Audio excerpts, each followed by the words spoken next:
करके वापिस आ रहे थे और हमारा जयपुर के पास में एक्सीडेंट हुआ, जिसमें मेरा भाई जगदीश मन्नारा हो गया और हमारे राष्ट्रीय अध्यक्ष के टाके आए और मणिलाल ग्रासिया की तस्पष्टियां टूट गई और मैं 6 दिन तक कोमा में रहा, मरा हुआ रहा और मर के भी जिंदा हुआ। इसलिए कहता हूं कि टाइगर भी जिंदा है और जिंदा रहेगा। कब तक जिंदा रहेगा? जब तक कमलेश्वर जैसे भाई भोपाल के अंदर हमने भेजे और वहां जाके उन्होंने बोला जय आदिवासी, जय बिल प्रदेश। पहली बार भोपाल में नारा गूंजा। क्या गूंजा? जय बिल प्रदेश। अगर मान लीजिए 46 सांसद, 46 एमएलए आपके अगर भोपाल में जाते हैं तो आप लोग वंडर कीजिए, 46 एमएलए आदिवासियों के वहां बैठ गए और आजू बाजू के और मिला के अपने 80 से 100 एमएलए बनते हैं। अगर इतने एमएलए बन गए तो आदिवासियों का मुख्यमंत्री बनने से कोई नहीं रोक सकता। ये बात आपको समझनी होगी। ये तो विधानसभा की बात बता रहा हूं। जैसे आपके मान लो मुख्यमंत्री आपका बन जाता है तो आपके अधिकतम सांसद यहां से दिल्ली की ओर जाएंगे, दिल्ली की ओर जाएंगे तो ये जो बड़े बड़े प्रोजेक्ट निकाले जा रहे हैं, जैसे आपका दिल्ली बॉम्बे कॉरिडोर निकाला गया, उसके अंदर सबसे ज्यादा जमीन आदिवासियों की गई। कौन बोला आपके लिए? यहाँ का कौन है अभी आपका सांसद? यहाँ का गुमान सिंह डामोर। ये कहीं गुम हो गया, बोला ही नहीं आदिवासियों के लिए। ऐसे गुम होने वाले आदमियों को हमेशा के लिए गुम कर डालो। आप तो हमारे समाज में ऐसे आदमी थे ही नहीं, ऐसा देख लो। और मैं विशेषकर किसी राजनीतिक पार्टी पक्ष को ज्यादा टारगेट नहीं करते हुए हम लोग एक बात का जिक्र ज्यादा करेंगे। अगर बीजेपी किसी चीज को मन से बोलती है तो वो राष्ट्रवाद होता है, और हम लोग मन से बोलते हैं देश के लिए तो वो क्या होता है? आदिवासीवाद, नक्सलवाद हो जाता है। कोई आपका दलित आदमी संविधान की बात करता है तो वो जातिवाद हो जाता है। कोई माइनॉरिटी का आदमी संविधान की बात करता है, उनकी कम्युनिटी की बात करता है तो वो हो जाता है आतंकवादी हो जाता है। कोई आपका मंडल कमीशन की बात करता है तो ओबीसी वाद हो जाता है। और ये जो बात करते हैं तो वो बात राष्ट्र की जाती है, अपन करते वो राष्ट्र की नहीं होती है। इसलिए इस बात को हमको समझना होगा। दिल्ली में हमारे आदमी अधिकतम भेजने होंगे। अब की बार आप लोग बालू सिंह गावड़ को दिल्ली भेजेंगे, ये हमारी आशा और विश्वास आपके साथ में है। हम लोग कंधे से कंधा मिला के डूंगरपुर से आपके बीच में आए। हमें यहाँ पे आने का ज्यादा शौक तो नहीं है, लेकिन शौक इस बात का है, हमें यहाँ से दर्द उठता है कि हमारे आदिवासी भाइयों की स्थिति खराब। वो स्थिति दिल्ली जाके सुधरेगी ये संभव तो नहीं है, लेकिन कुछ तो बात दिल्ली जाकर संविधान में अमेंडमेंट होते हैं, आदिवासियों के बारे में जो भी बातें होती है उस बात को रोकने का काम तो करेंगे। कम से कम हमारे भाई पानी का तो ये चीजें आपको समझने की जरूरत है। संविधान में आज की तारीख में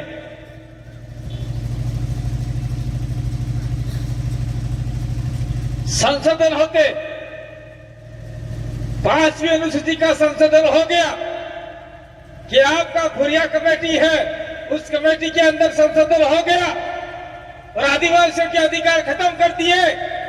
गुमान सिंह जैसे आदमी और देश के 46 सांसद एक शब्द नहीं बोलते, नकारा नपुंसक की तरह बैठे रहते हैं। तो हमारे में से कोई तो आदमी, मर्द आदमी जाना चाहिए। मैं तो ये बात करने के लिए आया। गुस्सा आता है, दिल में दर्द उठता है, वो भी हमारे खून से, लेकिन कहीं कहीं हमारे खून की प्रति नहीं देखते। आज देख लीजिए, देश के अंदर हम किसी जाति और किसी धर्म संप्रदाय का समर्थन नहीं करते, लेकिन एकमात्र सांसद है जो मुस्लिम का है, असदुद्दीन ओवैसी। वो मुसलमानों के लिए दिन रात एक करके मुसलमानों की आवाज उठाता है और वही आदमी है, मैं उसको दिल से पसंद करता हूँ। और संविधान संसद के अंदर आदिवासियों के लिए बोला, एक ही आदमी बोला, तो एक आदमी आदिवासी बोला आप नहीं बोल सकते, आप नहीं बोल सकते हमारे बारे में। ऐसा एक आदमी ने ऑब्जेक्शन किया तो सिर्फ का बैठ जाओ आप लोग, आप नहीं बोल सकते तो मैं तो बोलूंगा। तो हम चाहते हैं अगर हमारे जो भी सांसद जीत के जाते हैं 46 में से एक भी सांसद आदिवासियों का जीत के गया तो बाकी बचे 45, तो 45 को या तो बोलना सिखा देगा या अगली बार संसद से बाहर निकलवा देगा। ये बात हम लोग कहना चाहते हैं। तो क्या हम लोग इतने कच्चे पक्के हैं क्या? कच्चे हैं क्या? हम लोगों को कच्चा नहीं है, हम लोग पक्के हो चुके। आज पूरे देश के अंदर भारत आदिवासी पार्टी का प्रभाव हो चुका है।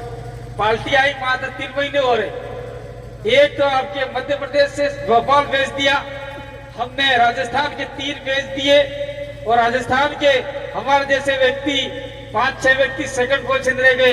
एक मांगीलाल भाई तुम्हारे बीच में बैठा हुआ है, एक मैं हूँ, मोहन भाई है, अशोक भाई है, और ये आपका महेंद्र मालविया के सामने व्यक्ति था, और 2-4 आदमी और है जो 50-50 हजार वोट लेके आए हैं। कुल मिला के अगर सही हमारा आदिवासी सुधर जाता तो 10 से 12 सीटें राजस्थान में होती और आदिवासियों के 2-3 मंत्री होते। ये बात मैं आपको कहना चाहता हूँ। अभी हम लोग आ रहे थे, कहां से आ रहे थे? बांसवाड़ा से एंट्री किया मध्य प्रदेश के अंदर। जैसे एंट्री किया सारे के सारे आदिवासी बाइकों पे दौड़ रहे हैं, कोई क्या दौड़ रहा है और झंडे लगा रहे, सारे सारे बीजेपी झंडे लगा रहे हैं। यार क्या उसको खुजली आ गई, पता नहीं पड़ रहा है मेरे को। सारे बीजेपी के झंडे लगा रहे। अरे जिस शब्द पे लिखा हुआ है आदिवासी लिखा हुआ है, अरे तुम लोग यार इसको वोट दो न दो कोई फर्क नहीं पड़े, लेकिन ये झंडी तो लगाओ तुम्हारे घर के ऊपर। तुम जो आदिवासी हो तो आदिवासी जय तो करो यार। ये बात आपको समझानी पड़ेगी। एक ही बात के तो वोट नहीं लग चाली जाएगा, बड़ा झंडी तो लगा के ऊपर। ये कहने की जरूरत है आपने, ये कहना पड़ेगा आप लोगों को। और मैं कहना चाह रहा हूं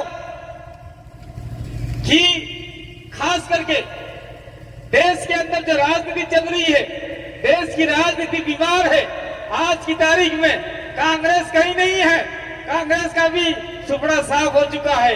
आज की तारीख में बीजेपी ही राज कर रही है और बीजेपी चाहती है अब की बार हम लोग अगर सरकार बनाने में सक्षम हो गए तो आने वाले समय में आदिवासियों का सुपड़ा साफ कर देंगे, दलितों को खत्म कर देंगे, ओबीसी के सारे अधिकार खत्म कर देंगे, आपके माइनॉरिटी को ये कर देंगे। ये सारा उन्होंने मानस बना लिया है। नवा संविधान बना के तैयार हो चुका है और आपका नया संसद तो बन चुका है। और हमारे देश की राष्ट्रपति पहली महिला द्रौपदी मुर्मू बनाई, लेकिन उसको मात्र रबर स्टैंप बना दिया, उसको मंदिर में नहीं बुलाया, न आपके संसद के उद्घाटन में बुलाया। तो ये दोगली नीति आदिवासियों के साथ में हो रही है, ये हम तो यहाँ से लग रहा है। इसलिए आप लोगों को अब तैयार होना पड़ेगा और हमारे जो भी सांसद की तैयारी में है उनको वोट देना पड़ेगा।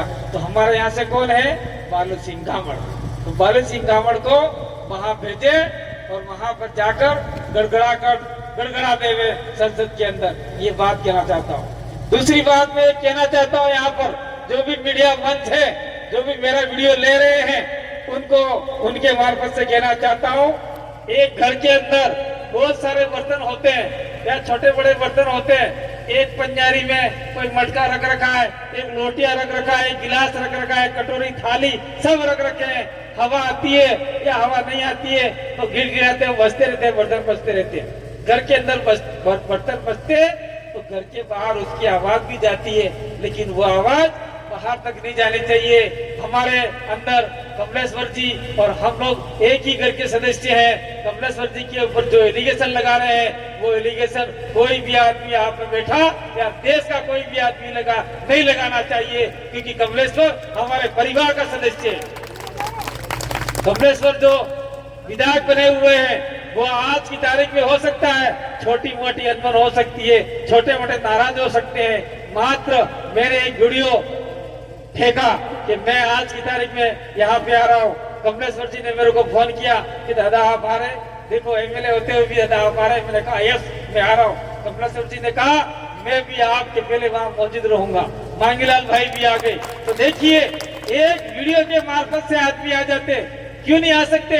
तो कमलेश्वर जी जैसे ही जीते, मैं आप लोगों को और बात कहना चाहता हूँ, कमलेश्वर भाई जैसे जीता वैसे डूंगरपुर सवेरे सवेरे हम तो सोए थे, नहीं सवेरे नहीं रात की 2 बजे आ गए, मेरे को उठाया, दादा हम तो आ गए। बोले क्यों आ गए रात को?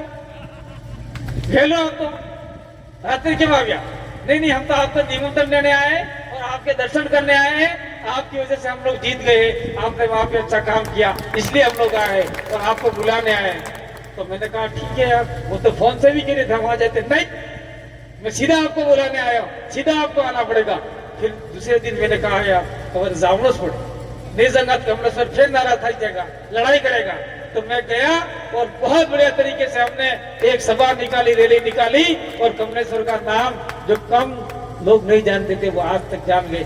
मैं आज कमलेश्वर को मैं इसी मंच के मार्फत से कहता हूँ, उनको झारखंड के अंदर खोटी में बबीता अपना चुनाव लड़ रही है, खोटी के लोग भी बुलाते हैं, वो झोपड़ी वाला विधायक बुलाओ भाई, वो फटफटिया वाला विधायक बुलाओ भाई। ऐसा है, वो फटफटिया लेकर पहला विधायक है जो आपके भोपाल तक पहुंचा, चाहे कैसे भी गया लेकिन फटफटिया लेके गया।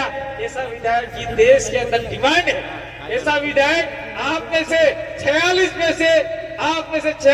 विधायक में से आप कम से कम अगली बार 20 विधायक निकालो जो झोपड़ी से निकले, फटफटिया लेके आप भोपाल पहुंचो। मैं तो ये दुआ करता हूँ और साथ साथ में ये दुआ करके जाना चाहता हूँ कि आज 13 तारीख को दिन चुनाव है, 13 तारीख के दिन यहाँ से बालू सिंह गावड़ को आप लोग भारी बहुमत से जिताएंगे और उनका चुनाव चिन्ह 5वें नंबर पर है। 5 नंबर એટલે આપણે જે લડાઈ થઈ જાય, લડાઈ થાય તો ઓટે નિયાવટા કાદીરું કરવા કેટલા આદમી ભેગા થાય? કમ મે કમ 5 જણા કલા ભાઈ 5 ભેગા વહીને કાદીરું નિયાવટું કરી નાખી। હે ભાઈ તું લડાઈ મતી, તું અઠી બેઠ જાય, લડાઈ મતી આપસ में ભાઈ બેહી જો, એમ કરી ને કાદીરું નિયાવટું કરી નાખી ને કામ જમી જાય। तो આપણે 13 तारीख की 5 नंबर ऊपर ये बटन दबाड़વું है। ये जो चुनाव चिन्ह है ये वो लाकड़ू ऊपर आए बोल है, ये भी बोल है लाकड़ा ऊपर। अब लाकड़ू है, आ लाकड़ू समझ में नहीं आवे, गेरवान के बाद वाको लाकड़ू है के बाद वाकू हजू समझ में नहीं आवे तो केवानो खजूर दिखे तो खजूर देखिए, किसी ने क्या आंगली खड़ी करो, खजूर खाए है? खजूर नो खोड़ो पड़ जाए नीचे, ये हुकाई जाए ने हेता खोड़ा जी कांटा આપણે ખકડી નાખો ને પછી લાકડો પડે ને ખોડો પડે નહીં પડે, એવો ખોડા હરકો લાકડું હે।